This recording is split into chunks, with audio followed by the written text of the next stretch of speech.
Okay, Keon here. So I managed to get a testing setup ready for Shenmue, and the way it works is you're going to want to install RetroArch, and then from RetroArch you're going to want to go to Load Core, Download a Core, and if you scroll down to Sega, Nintendo, Sega, there should be the Sega Dreamcast Naomi Flycast. So you're going to go ahead and want to install this core so that you can use Dreamcast. Um, in the settings, you're going to want to go down to saving, and you're going to want to go to save state compression and turn this off. And that should be the only two things that really need to do um, for the emulator.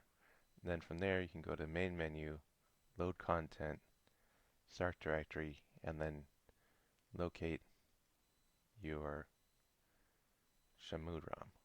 So I'm going to go here, Shenmue.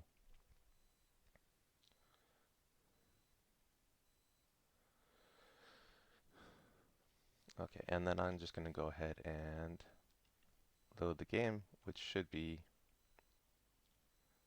right after the start cutscene. And I think you can fast forward to make things a little snappier. So I'm hitting space to fast forward. Okay, now that we're in the game, we can exit out of Reels Room.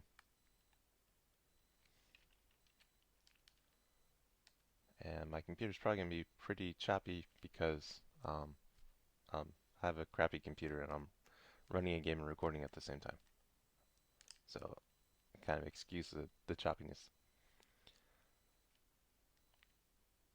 Okay, and let's kind of go out to a place where we can move and look around a little bit more. So I guess we're out of the Hazuki residence, and fast forward. Okay, and then I guess we can run to in front of the dojo, which is I think a pretty good testing spot. So we come here. I'm going to face Ryo back towards the koi pond, and choppy, choppy, choppy, and about ah okay, and about I want to get him on the path. Doesn't really make too much of a difference, but okay.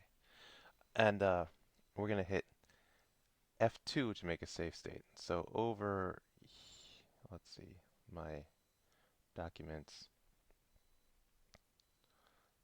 What do I? Dreamcast, Shenmue Disk 1.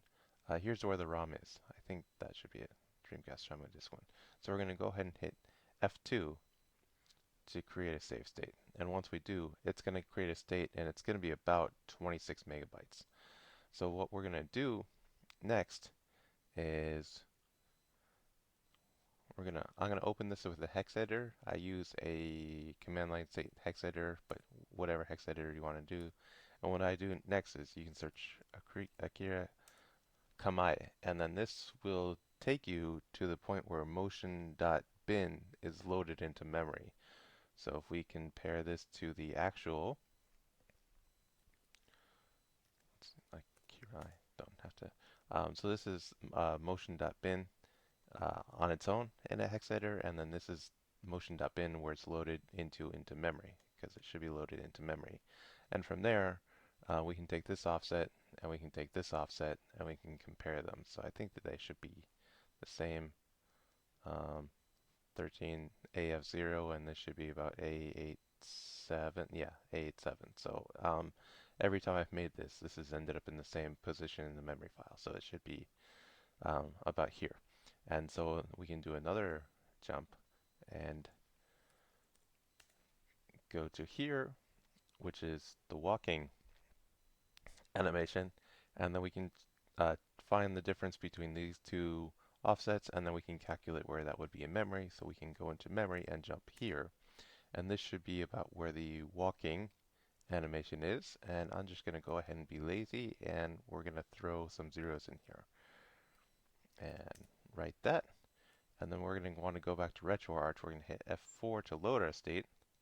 And oh, Rio, what's wrong with your leg, Rio? What's wrong with your leg? It's like in a marching band. Up, up. Okay, so go back, load the state again. All right, and then we can just kind of rinse and repeat. So let's just add a couple more zeros and see what happens, if anything. And F4. Boom. Oh, both legs. Oh, what's going on? Rio. What are you doing, Rio? How are you how are you walking like that, Rio? What's what's going on, Rio? Um so no, and then as he's turning, he's kind of kicking. Oh, kick. Soccer kick. Soccer kick. Ah, Rio. It's like Mary Poppins. So, anyways, this sets up a really easy way to kind of rinse and repeat. You can go back, save,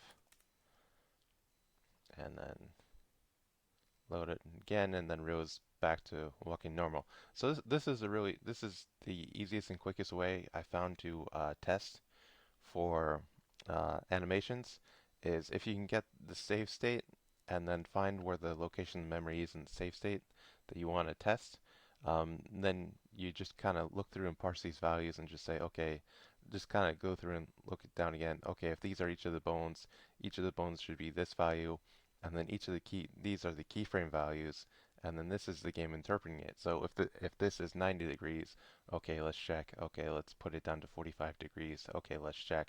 Okay, let's put it up on 180 degrees. Let's check. And you can kind of put the if the emulator will let you put it in slow motion, then kind of even better. Or record and look back at it again later if you need to. Um, but you can just kind of go through and just kind of edit and just see, okay, this is how I think it works. These are what the values I know are. How does the game respond to these different values? And you can do that and just kind of build up a different way of, okay, so this is how they're generating the animations. This is how the game reacts to these values. And you can just kind of build up and then try to replicate those. So I guess I'm going to go through and try to get more familiar with this, um, and then try to just break down and per frame or whatever and just see what I can do.